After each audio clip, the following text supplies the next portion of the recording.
Wonderful. Well, let's get in here. Let's peel back the layers. It's wonderful to meet you, Kurt. Thank you so much for taking a minute out for the show today. My pleasure, Joe. So before we get into your good work, I always start with this question, and it's the COVID question. 6 years ago, this thing was churning and changing the world. How did you get through that COVID era, and how has it changed the way that you live and work today? I had to adapt to some things, and most specifically, with regard to my work with ESPN, we went remote. And so it was either adapt to the change of doing remote broadcast, or I could no longer do that. So it was going back to school for me, adapting to some technology, hoping that I had good internet connection. And I achieved something through that many people opted not to do. So I was proud for having stuck with it. And now we're all back doing live events now with a little bit of remote thrown in here and there, but happy to pick up a new skill. So that's what COVID did for me. So let's peel back the specific layers of what you do on a daily basis. I'm going to put you in front of 12-year-olds. You're at career day, and one of the kids wants to know what you do for a living. How do you explain what you do as a seed sower coach? I'm still trying to figure out what I want to do when I grow up. I'll preface with that. However, I'm an executive coach. What is that? What's an executive coach or a career coach? I help people walk through what it is they want to do, what they maybe want to do more of, what they want to do differently, and the steps they need to take in order to get them to however they define success, be that a new job opportunity, be that a new career, or maybe starting or launching their own business can be a component of that, as some examples. So that's primarily what I do. The fun job is getting to work for ESPN because I get access to all these major sporting events: college football, NFL football, college basketball, baseball, and softball. What do I do? I'm a talent statistician. What is a talent statistician? I sit next to the broadcasters during the production of a game and I feed them data, lots of data, which is going to enhance the broadcast that they deliver that you either see or hear or both via television or on the radio. So, for example, there is a punter back in deep formation. He punts the ball, a 41-yard kick, 7-yard return. We'll go to break. I'm holding up a card that says 41-7. So a lot of mathematical skill involved with that. I'm gifted mathematically. I don't know how or why, but I just understand it. And I guess part of that is my age. I go back to a time before computers, before calculators. I had to do that in my head. So I memorized formulas and carried that gift forward. So you're the one that makes all of those announcers sound smart. I enhance or pepper that Yeah, conversation a right. little bit, Yeah. but I also need to listen carefully to what it is that they're talking about and ask myself the question, what can I do at this point in time to enhance what it is that they're discussing or they're talking about? Once again, age gives me a little bit of history, so I'll maybe throw in a tidbit of back in the 1975 Rose Bowl. This happened, and this applies to what's taking place now because Michigan has been to the Rose Bowl so many times, as an example. I love listening to biographies of sports broadcasters. I really wanted to get into broadcasting and make my way to Bristol. My dream was to be on the set of Sports Center. And I just listened to Al Michaels' biography, and he very specifically points out staff throughout the book, how much they mean, how wonderful they are, how good they do, how easy all of it looks, but how much stuff is going on in the back end.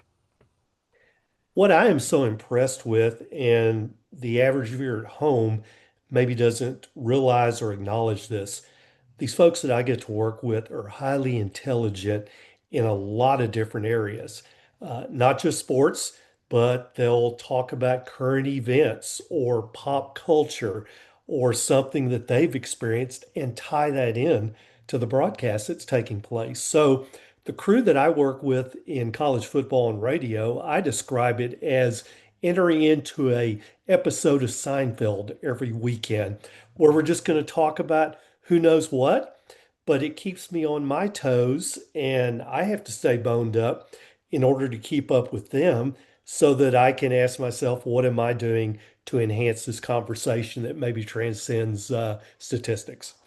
It almost seems like they have to be kind of like lawyers. Like lawyers always know a little bit about everything, and they have to be able to dictate that well. They have to know, they have to dig into it a little bit. That's what it's always struck me. When you get involved with broadcasting, they just have to know so much.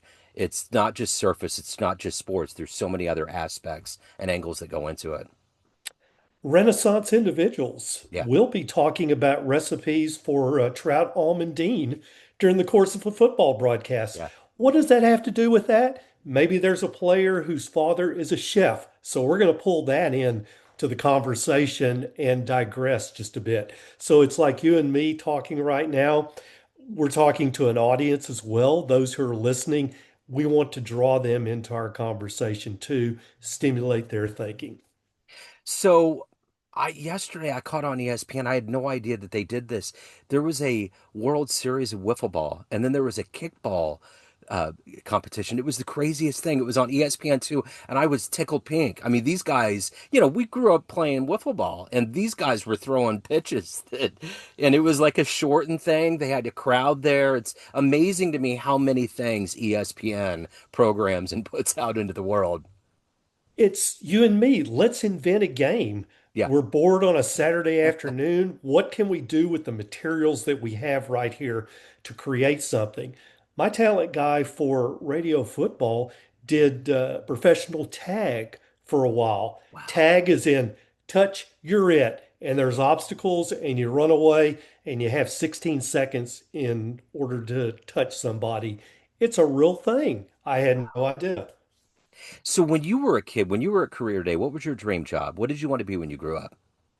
I wanted to be in the NBA. Okay. And I'm doing better than that now because I didn't have to go through all the workouts and the practice and the criticism that goes with that.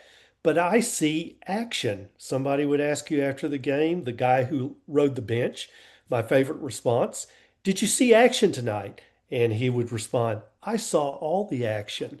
I see all the action, whether I'm playing or not.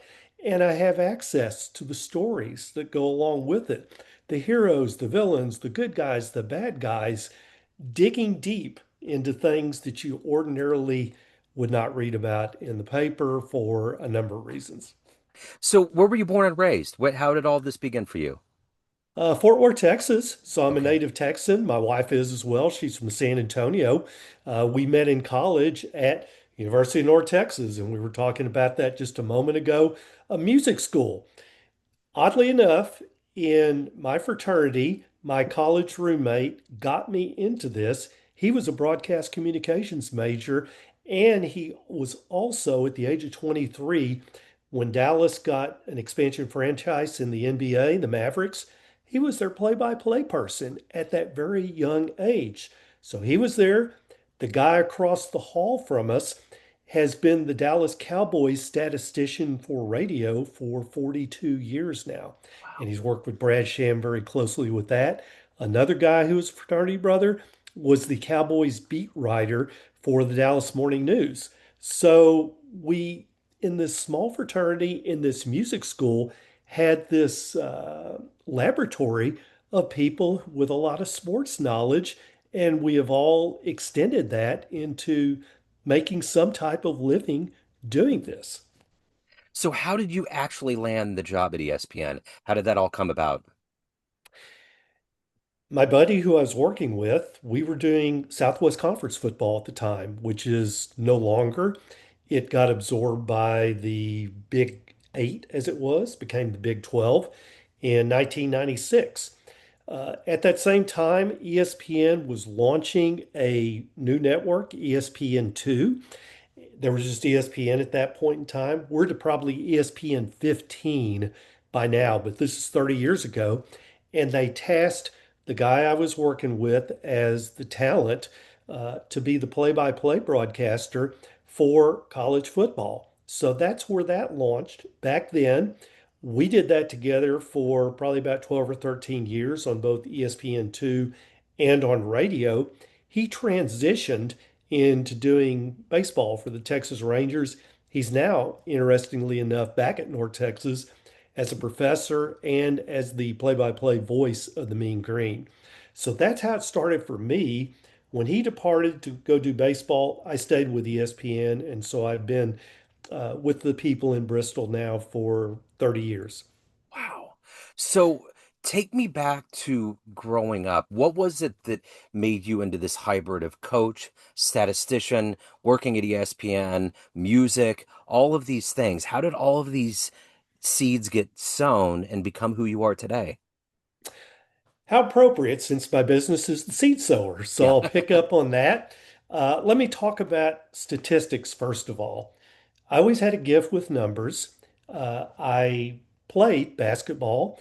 I realized my abilities were not going to take me very far, but I was always fascinated with the statistical aspects of things. Probability. What is the chance if player A is averaging 14 points a game, that he's going to score 14 or more points in this upcoming game? So in that era, this is the mid to late 60s, there were no calculators. So in order to determine somebody's average, 14 a game, 5 games, I knew that he had scored 70 points. I would do the division in my head. For baseball, I would also do something similar. People ask me, how do you do this? I don't know. But if I knew a player was 7 for 15 batting, he was batting 467. If he didn't get a hit, he would go to 438. If he got a hit, he was going to be hitting 500. Early in life, I didn't know what that gift was going to do for me. I learned later on. And now my goal is to try to beat the computer when they're inputting things, if I can do that faster in my head. So that's where that started for me. As far as getting into coaching, I was an HR person for 35 years and have always been, I consider, in spite of what my wife may say, to be a good listener. And I learned later on that coaching is listening. So, what did I do in my mid to late 50s? I hired a coach myself, and I was contemplating several different things to do because I was ready to transition out of HR. And it was about the third meeting I had with my coach where I said, I want to do what you do. And that's when that launched. That was back in 2013, 2014. I've been coaching for 10 years now, and it took me to get to the age of 60 to really truly figure out what I wanted to do. I love coaching. It's so much fun. I get to interact with people from all over. So that's statistics, that's coaching. We'll go to music, and I'll go to February 9th, 1964, watching Ed Sullivan while the other kids around the block got to watch The Wonderful World Disney. And I saw these mop heads from the UK that were on the Ed Sullivan show, and my dad mumbling under his breath, these long-haired guys got to get a haircut. Anyway, I was with 73 million other people watching on TV, turned on by that, and just had an affinity for the music, the stories of the bands that went with that. I'm not a musician myself, but the history of it is just fascinating to me and what inspires the stories from the music that they produce, that sometimes they had written, sometimes somebody else had written as well. I'm fascinated with the life of musicians, um, how they arrived on the scene. I'm going to get to go see Rush next month in San Right Antonio. on. That's a birthday present for my wife. And talking about Geddy Lee, the front man, his connection with sports, he has got one of the most comprehensive baseball collections of anybody in the world. Huge Toronto Blue Jay fan, comes by their Canadian lineage, honestly, I guess, but he can talk about anything related to baseball for sure. Yeah. So that's sports, that's statistics, that's music, that's what I'm involved with. I love it. You know, being a stat guy, That night the Beatles played on Ed Sullivan was the lowest crime rate in America, I think, in recorded history. Everybody was Had to have watching it, been. right? Yeah, So yeah. Geddy Lee came to Kansas City last year, and I was covering an event. He was at the Negro Leagues Baseball Museum and donated a bunch of baseballs and promoted his book of all of these baseballs. The Beatles had a baseball that was signed, and he donated all of this. And he just announced the tour, so everybody was coming in to get their books signed. That was probably one of the coolest moments of my life to see this sheer love of like fathers introducing their sons. It's like they were entering heaven seeing Geddy Lee in that room. It was the coolest thing in the world. Oh, I just wish Neil was still with us, I but I know. understand the percussionist they have now is just Oh, unbelievable. she's on fire. Like I've seen Yeah. videos. It's crazy. It's like she was reincarnated from a level of Neil. It's wild. That's so cool. I was listening to Red Barchetta on the way back from teaching a spin class. I'm also a group exercise instructor while I'm living this life of trying to figure out what I want to do.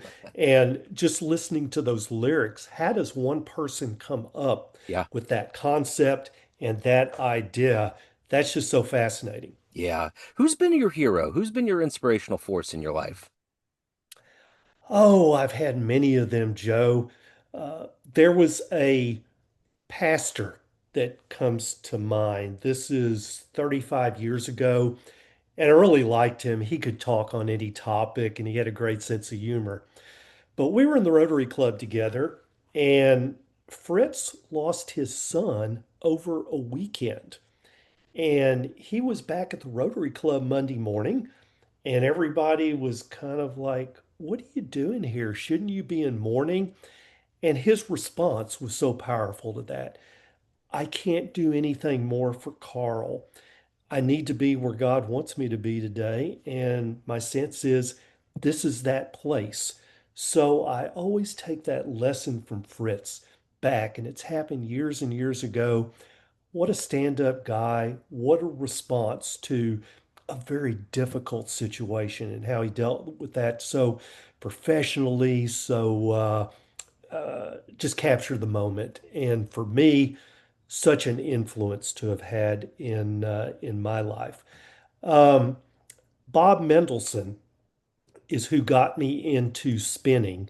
We were in a class together. Bob is at that time was 75 years old. I was in my late 40s. And he said, Kirk, we ought to teach spinning classes. Okay.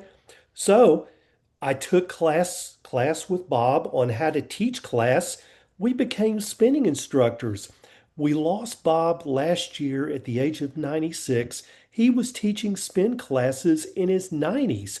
You would have loved his class because he was an urban planner, but he also had extreme knowledge of the big band sound from St. Louis. Wow. So he would talk about, I'm going to play something by Benny Goodman now. Let's move over to Louis Prima, Gene Krupa on percussion. And it was just a walking musical and urban planning history lesson with Bob. So Fritz and Bob, those are two heroes that come to mind. And with those two gentlemen, there's a lot of energy, a lot of vision with what they do. So I'm curious about you. What is it that gets you up every day and gives you this energy and this optimism to do these different jobs that you do and to take care of your soul and your family? What is that every day for you to do this at a high level? There is somebody that needs to hear from me. I don't know who that may be when I wake. Sometimes I do, but sometimes, we're hesitant to reach out and make contact because we don't want to intrude on somebody else when in fact that may be the best gift that we can deliver to them. So I love this business of coaching, of connecting with others, of teaching spin class this morning, of the class barking back at me, but just for us to share community and the similarities that we have. That is what keeps me up each day is what am I going to encounter today? What am I going to observe? How may this be of help to someone else who needs to be listened to, who needs to be perhaps cared for? So if you could meet anybody on the planet right now that you find fascinating, inspirational, and you could have a conversation, have a lunch, who would you love to meet and talk to? Someone on the planet right now. Um, I'm thinking of the guy who, Simon Sinek, who does the TED Talks and just always has so many fascinating topics to cover. He is one person. I'd love to pick his brain, hear more of his approach, his thoughts on things, how he gets to where he's going. So he is one person. I would like to spend some time with the Adam Kinzinger, the congressman, former congressman from Illinois, has his own podcast these days. What was it like to go against the grain when you were doing that following the January 6th episodes that took place? And what gave you that wherewithal for leadership to confront that? Likewise, many of these other people who are in the news who are going against the grain, taking the path of greatest resistance sometimes because they can see a greater good in doing that. Maybe like Senator Mark Kelly, for instance, out of Arizona, kind of fascinated with him, his story, what that was like when your wife was shot and what you had to do as a caregiver, going through that episode and going through what took place following that. So those are three specific people that come to mind. If you gave me another 10 minutes, I could write out a huge list, Joe. We could roundtable it. You know, Mark Kelly was at a meeting. I think it was at it was when it was when Hegseth was trying to go after him, and he said there is literally nothing that you guys can do that will frighten me. Like, and you could feel it coming out of him. I mean, that is a man that has seen so many things in his life. He's ready to go, and he knows what's right and he knows what's wrong, and he's going to do the right thing. He just he's a wonderful guy. I, I love heroes. He's Yeah, a hero. John McCain was a yeah. hero. 5 years in POW camp, and he went through all kinds of untold torture during that period of time just because he was going to be loyal to his country. I love heroes like that. And even when he ran that race against Obama, he was civil, he was respectful, he would stop people at rallies that wanted to make up things and say nasty things. Like that era of respect with politicians between each other and adversaries. I just hope we get back to that. I hope that's an era that we can revisit.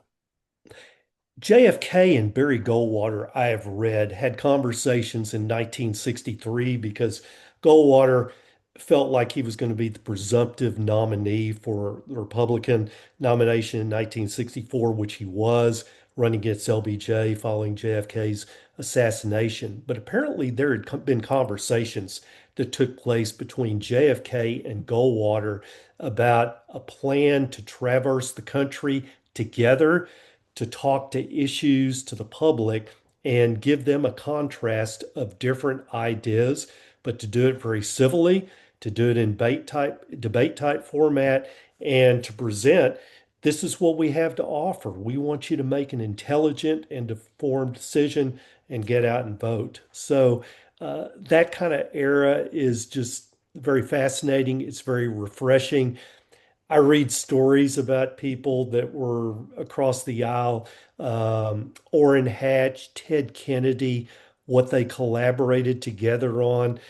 Jimmy Carter and Gerald Ford Yeah. became good friends later in life. And transcending politics, Bill Russell and Wilt Chamberlain used to get together for dinner when one was in Boston, the other was in Philly, and they were fierce competitors and they wanted to beat each other, but they were friends above and beyond that.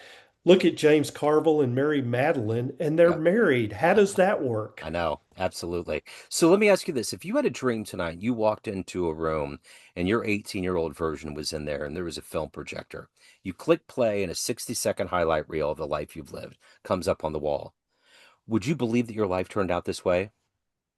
No, not at all. Because when I was 18, I didn't have the self-confidence that I have now. So if you told me I was going to be working with people and coaching them, that I was going to be a statistician and doing all these high level sporting events, that I was would have done 18 bike rides across a couple of states, that I had done 30 century bike rides. No, there's no way I would have done that. And maybe most importantly, Joe, married the wife I married. I outkicked my coverage with her. I didn't deserve her. Still don't, but she's put up with me for 46 years now. So, of everything in that highlight reel, what are you the happiest about, the proudest of? My marriage. Yeah. So, let me ask you this. Everyone has a perception of you. Family, friends, clients, colleagues, everyone that knows you in varying capacities, but you run the show. What's your perception of you? Who do you think you are? Good question. I think others see me as very extroverted. I'm quite introverted, as it turns out. I love to go out and cycle for 4 hours all by myself and be contemplative and to think and to process things and to come up with ideas. When I do my writing, that's where I'm doing that. That's WRITING when I'm RIDING. So I think that confuses people, surprises them when I describe myself as not being so outgoing. I can be very content by myself, listening to music, reading a book, being left alone on an airplane, flying to some event. That surprises folks. So, you've been able to bathe in all of these sports over all these years. What is one of the best games that you've ever witnessed? Energy, the whole thing. Is there one that stands out? There's a game that's standing out right now, kind of a surprise, and it's a sport that I just love to death, and it's softball, women's softball. Why is that? Because they're not going to move on to professional leagues. They're getting it started now, but it's back where the WNBA was in its infancy. So these gals have to go out and get real jobs at the end of career. But this was a game between Florida State and Howard University. And Howard is a wonderful story. They don't have a practice field. They've got to travel like 20 minutes in DC to go find a place to practice. But watching the game, watching them score their first runs ever in tournament history, and the excitement they had, and Joe, the choreography of their cheers from the dugout. I'm like, this is fun. These are people playing a sport. They're enjoying it regardless of NIL or any of the professionalism that seems to surround college sports these days.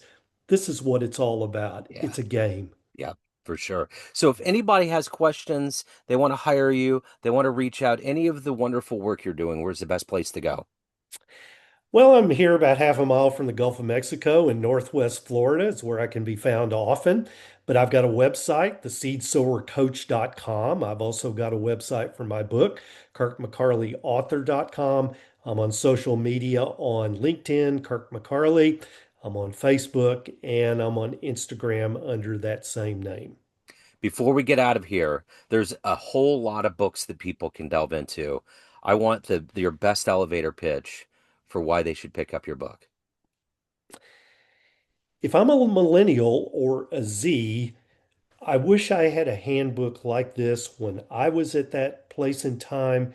Just things that I observed in life, in the workplace, in the sports field, the backstory and why that was important. Something to cause me to think about how can I take the lesson that Kirk has picked up here and apply it to my own life. So that's what that book is about. It's a handbook as much as anything else. It's primarily Z's and millennials that it's targeted for, but any of us are going to be interested in it. I think, as I say in the forward, it's for kids from 4 to 84. I love it. Kirk, what a joy. Thank you, sir. Thank you for your story. Thank you for your time. Best of luck. Keep lighting the world up. Pleasure is all mine, Joe. Thank you for having me. Yes, sir.